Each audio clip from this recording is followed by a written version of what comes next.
The Poem of Man God, Volume 1, Chapter 18, The Annunciation of Elizabeth's Pregnancy to Joseph. 25th of March, 1944. The little house of Nazareth appears to me with Mary in it. Mary, a young girl, as when the angel of God appeared to her. This simple sight fills my soul with the virginal perfume of the house.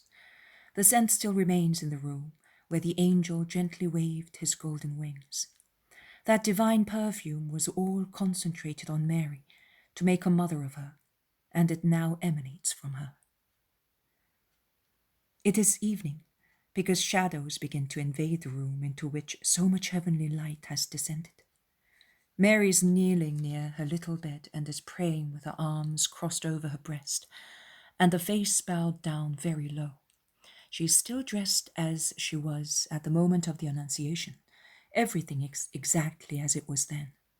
The flowery branch is in its vase, the furniture in the same position, only the distaff and the spindle are now leaning in a corner, the former with its flax, the latter with its bright thread wrapped around it. Mary stops praying and stands up. Her face is flushed as if it were lit up by a flame. Her lips are smiling, but her eyes are shining with tears. She takes the oil lamp and lights it with a flint. She checks that everything is in good order in the room. She straightens up the blanket on the bed as it had been displaced. She adds some water to the vase containing the flowery branch, and she places it outside in the cool of the night. She then comes back in. She takes the folded embroidery from the bookcase and the lamp and goes out, closing the door. She takes a few steps in the little kitchen garden, along the side of the house, and then goes into the little room where I saw the parting goodbye of Jesus and Mary. I recognize it, although some pieces of furniture which were there previously are now missing. Mary disappears into another small adjoining room, taking the lamp with her, and I am left alone in the company of the embroidery work laid on the corner of the table. I can hear Mary's light steps moving to and fro. She then makes a noise with water as if she were washing something. Then there is the noise of broken sticks, and I understand that she is lighting the fire. Then she comes back and goes into the little garden. She comes in once again with some apples and vegetables. She puts the apples on the table, on an engraved metal tray, possibly made of copper. She goes back into the kitchen, for the kitchen is certainly over there. Now the flames of the fireplace are merrily casting light through the open door into this room and making dancing shadows on the wall.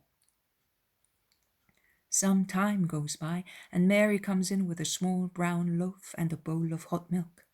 She sits down and dips some small slices of bread into the milk. She eats them slowly. Then, leaving half of the bowl of milk, she goes into the kitchen and comes back with the vegetables, on which she pours some oil, and she eats them with the bread. She quenches her thirst with the milk.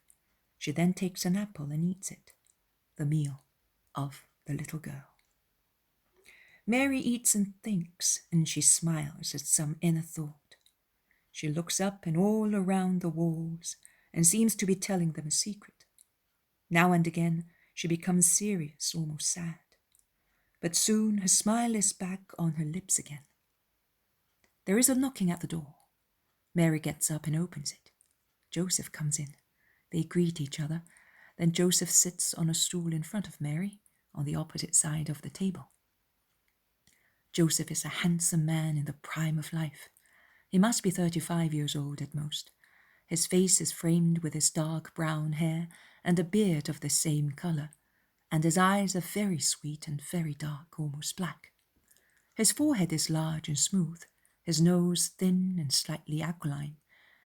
His cheeks are roundish, of a brown hue, but not olive-coloured. On the contrary, they are rosy near the cheekbones.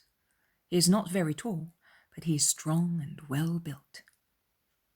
Before sitting down, he has taken off his mantle, and it is the first I have seen of its kind, because it is a full circle. It is held close at the neck by a kind of hook, and it has a hood.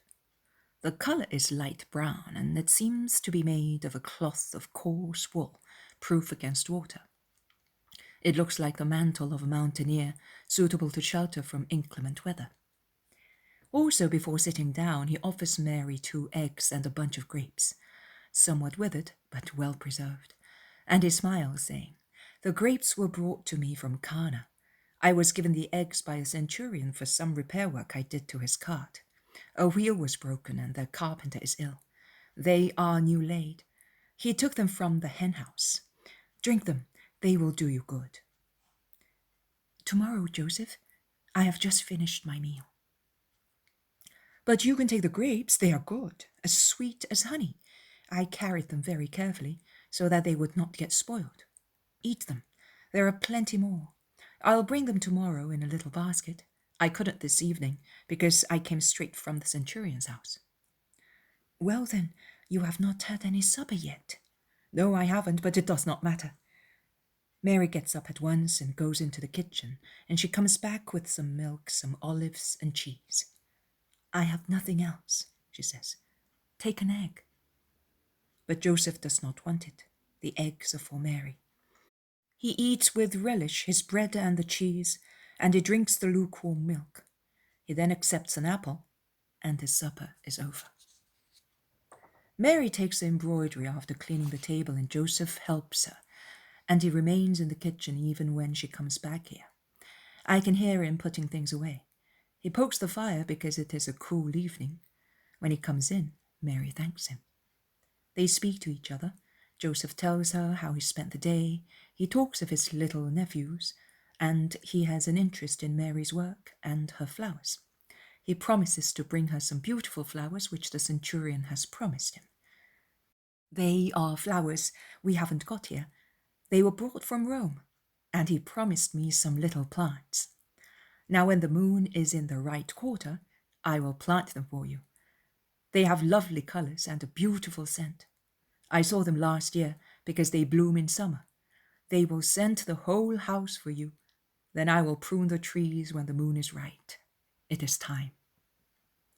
Mary smiles and thanks him. Then there is silence.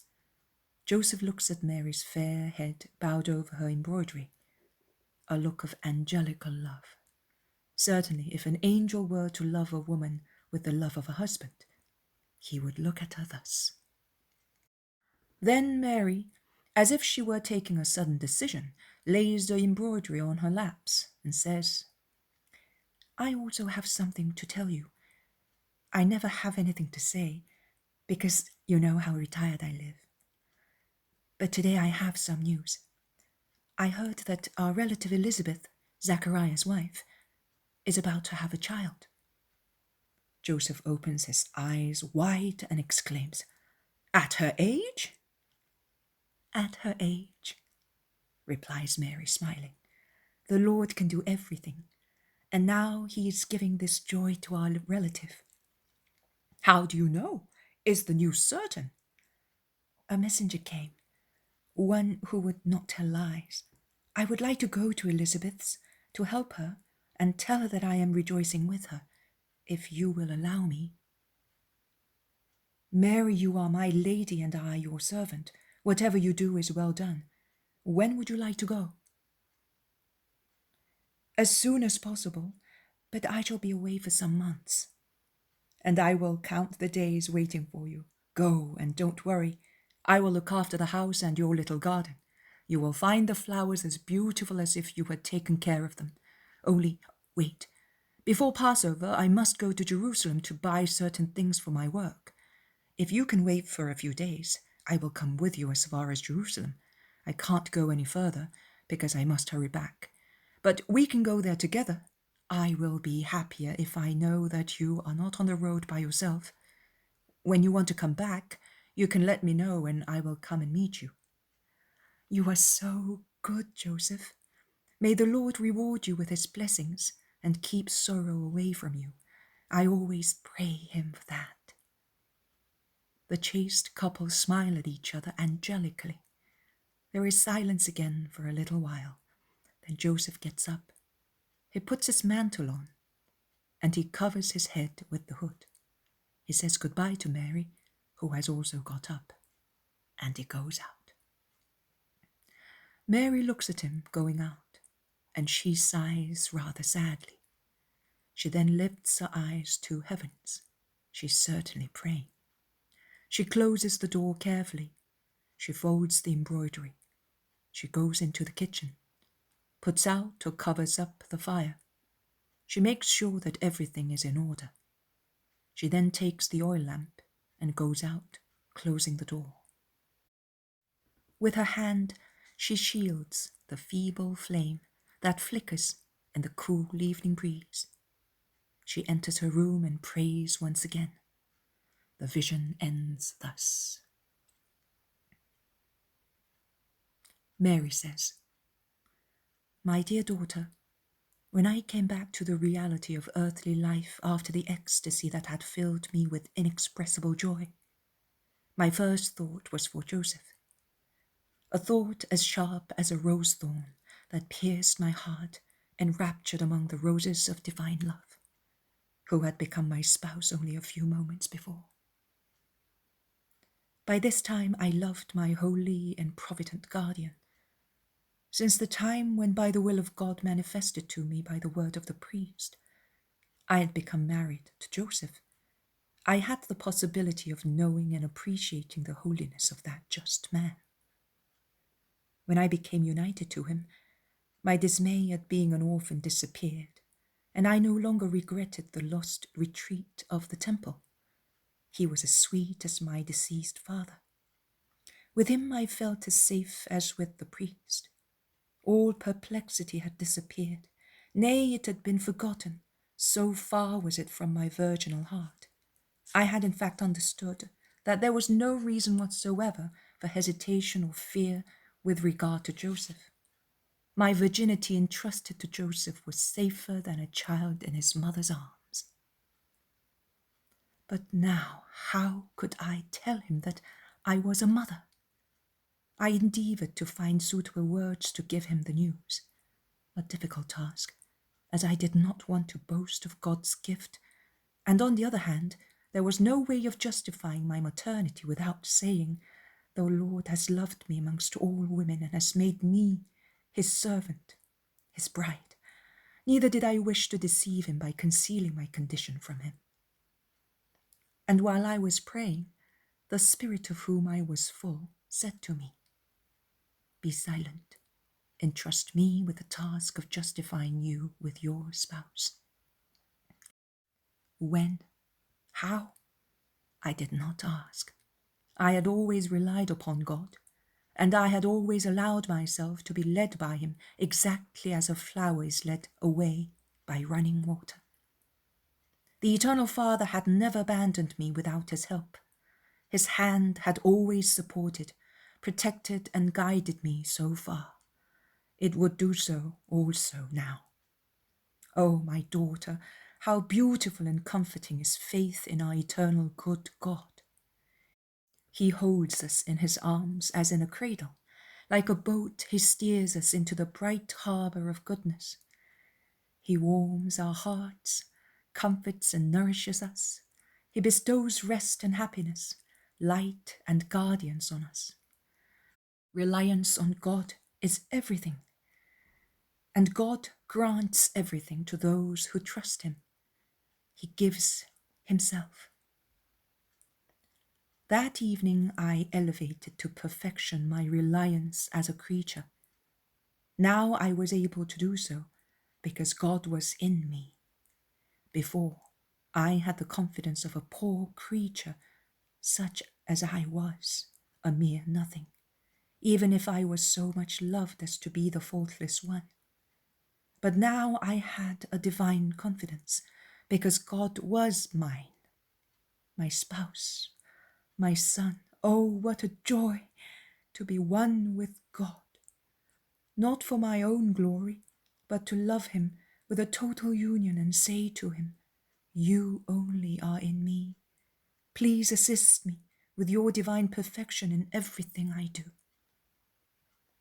If he had not said to me, "Be silent," I would probably have dared to say to Joseph, with my face bowed to the ground. The Spirit has penetrated me, and now the embryo of God is in me. And he would have believed me because he held me in high esteem, and because, like those who never lie, he could not believe that others lied. Yes, to avoid hurting his feelings in future, I would have overcome my reluctance to praise myself. But I obeyed the divine command, and for months after that moment, I felt the first wound pierce my heart. It was the first pain in my destiny of co-redeemer. I offered and suffered in it, in atonement, and to give you a guidance for similar circumstances in life, when it is necessary to suffer in silence for an event that casts a bad light on you in relation to those who love you. Entrust God with the protection of your reputation and affections. If you deserve God's protection with a holy life, you can proceed safely. Even if the whole world is against you, he will defend you with regard to those who love you and will cause the truth to be known. Now rest, my dear, and be more and more my dear daughter.